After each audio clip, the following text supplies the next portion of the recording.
आता बघणार आहोत महत्त्वाच्या 9 मोठ्या बातम्या। मराठा आरक्षणासाठी आजपासून मनोज जरांगे पुन्हा एकदा उपोषणाला बसणार। पोलिसांनी उपोषणाला परवानगी नाकारली, मात्र जरांगे उपोषणावर ठाम। मनोज जरांगेंच्या उपोषणाला पोलिसांनी परवानगी नाकारली। अंतरवाली सराटीतील ग्रामस्थांच्या निवेदनानंतर पोलिसांचा निर्णय। सरकारकडून संजय शिरसाटांचा चर्चेसाठी फोन। मी फक्त समाजासोबत प्रामाणिक राहणार, बाकीच्या गोष्टी माझ्यासाठी गौण।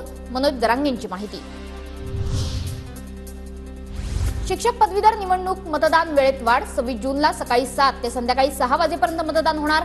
7 जून पर्यंत उमेदवारी अर्ज दाखल करण्याची मुदत।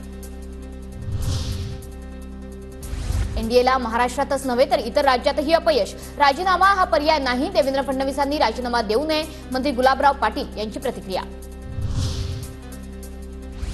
नाशिकमधील महायुतीच्या पराभवाची जबाबदारी मी स्वीकारतो। तुम्ही म्हणाल तर मी पदावरून मुक्त व्हायला तयार। पत्रकारांच्या प्रश्नाला हुसेनचं मिश्किल उत्तर।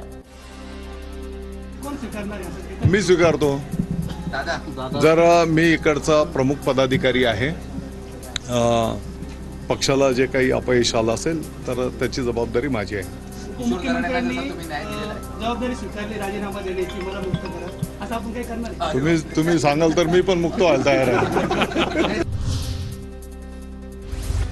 शपथविधी सोहळ्याचं खासदारांना फोनवरून निमंत्रण। देशभरातील भाजप खासदारांना दिल्लीत येण्याच्या सूचना। उद्या मोदींचा शपथविधी सोहळा।